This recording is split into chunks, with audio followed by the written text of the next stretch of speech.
Heho Pop, gengs!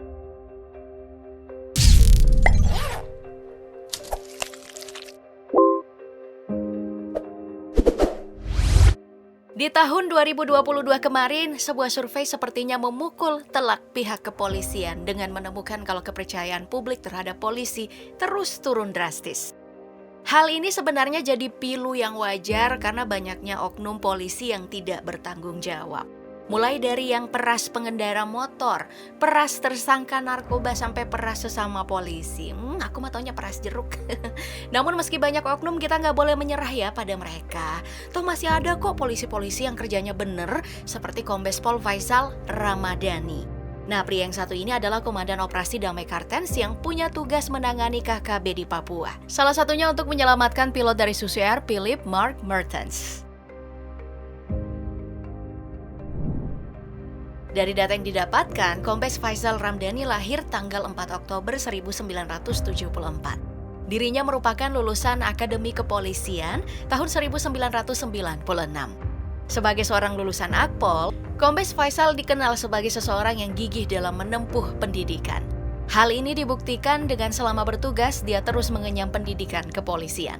Mulai dari lanjut ke PTIK atau Perguruan Tinggi Ilmu Kepolisian, dan juga Sespim atau Sekolah Staf dan Pimpinan Lemdiklat Polri. Dari hasil pendidikannya inilah Pak Faisal Ramadhani melengkapi namanya dengan super kompleks, yaitu Profesor Dr. Faisal Ramadhani SOS SIK MH dengan pangkat Komisaris Besar Polisi. Dalam perjalanannya sebagai polisi, Pak Faisal Ramadhani ini memulai karirnya di tahun 1998. Pada waktu tersebut dia menjadi Kasat Lantas Polres Sarolangun Bangku, Jambi. Kemudian tahun 2005 dia menjabat sebagai Kasat Serse Polres Lampung Utara. Di tahun 2009, karirnya pun mulai meningkat, di mana dirinya ditunjuk sebagai Wakapolres Waikanan Lampung, yang kemudian membawa dirinya juga ke Toli-Toli sebagai Kapolres Toli-Toli tahun 2016. Setahun berselang, Faisal Ramadhani kemudian pindah ke Depok sebagai Wakapolresta Depok, lalu kemudian berangkat ke Papua tahun 2022 dalam jabatan di Reskrimum Polda Papua. Tahun 2023 ini dirinya pun ditunjuk sebagai Widya Iswara atau pengajar Lemdiklat Polri.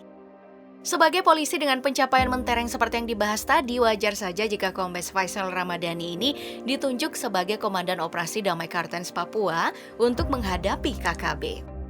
Dalam menjalankan tugas sebagai Komandan Operasi Damai Kartens, Kombes Faisal Ramadhani memiliki 3 wilayah sentral rawan KKB. 3 wilayah tersebut adalah Kabupaten Duga dan Kabupaten Yahukimo di Provinsi Papua Pegunungan, serta Kabupaten Intan Jaya di Provinsi Papua Tengah.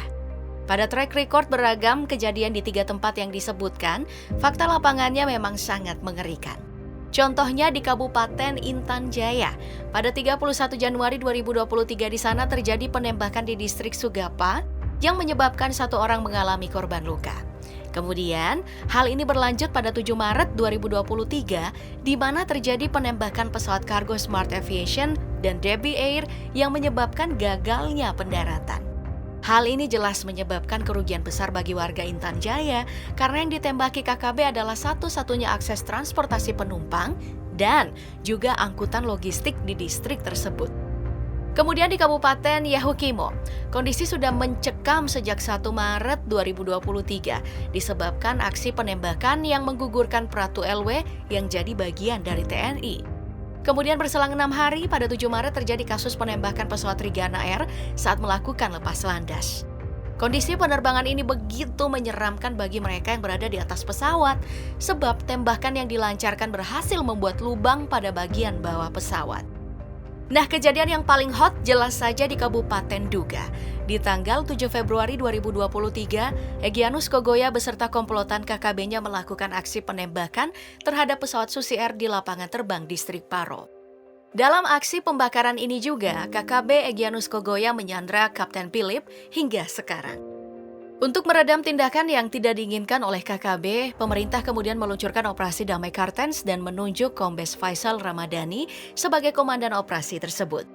Tugas Operasi Damai Kartens ini setidaknya memiliki beragam kewenangan, mulai dari menjaga keamanan hingga melakukan penegakan hukum. Tindakan yang dilakukan oleh punggawa operasi ini juga ditugaskan untuk mengedepankan tindakan preventif dan persuasif, khususnya kepada masyarakat Papua. Jadi kalau ada punggawa operasi yang kasar, orang-orang Papua bisa tuh viralin mereka karena tidak sesuai SOP. Nah, lewat operasi Damai Kartensi ini, Kombes Faisal Ramadhani punya tugas spesifik juga, yaitu melakukan penyelamatan pada Kapten Philip, pilot Susi Air yang masih disandra oleh KKB. Pengembangan operasi penyelamatan ini sekarang tengah mengalami titik buntu. Pada 20 Mei 2023, Kombes Faisal mengaku kalau tengah mengusahakan pencarian dengan menggandeng TNI, namun hasil belum ditemukan. Sulitnya pencarian lokasi dari Kapten Philip utamanya disebabkan faktor geografi Kabupaten Duga yang merupakan hutan dataran tinggi serta cuaca yang begitu dingin. Nah, hutan ini jelas menjadi objek kekuasaan dari KKB, jadi sangat berbahaya jika masuk secara sembarangan. Contohnya seperti apa yang dikatakan oleh Panglima TNI Laksamana Yudo Margono, di mana dirinya telah menurunkan 36 prajurit yang mengalami kontak senjata. Satu di antaranya bahkan harus gugur dan ada 4 korban luka yang berjatuhan. Makanya penyelamatan ini memang tidak mudah, apalagi posko penahanan dari KKB untuk Kapten Philip disinyalir terus pindah dari waktu ke waktu. Nah, mencekapnya nasib Kapten Philip yang tengah ditahan oleh KKB jelas jadi perhatian banyak orang.